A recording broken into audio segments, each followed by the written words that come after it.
मध्ये विशेष कामगिरी करणाऱ्या सौ सुलक्षणा गजानन तारे यांना व्यासपीठावर आमंत्रित करते आणि मंचावर विराजमान श्री नंदुभाऊ यांना विनंती करते की त्यांनी हा सत्कार करावा. समोर यायचं नंदुभाऊ.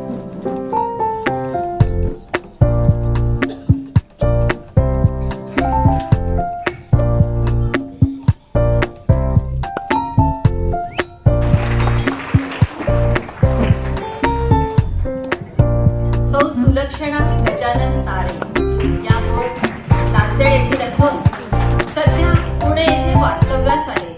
त्यांचे शिक्षण B.Com MBA फायनान्स पर्यंत झालेले आहे. नवी दिल्ली येथील नॅशनल चॅम्पियनशिप मध्ये त्या भाग घेत आहेत. एअर पिस्तूल शूटिंग मधील त्यांची कामगिरी समाजासाठी निश्चितच घोषणावह असून त्यांची कामगिरी आर्यवैश्य महिलांसाठी प्रेरणादायी आहे.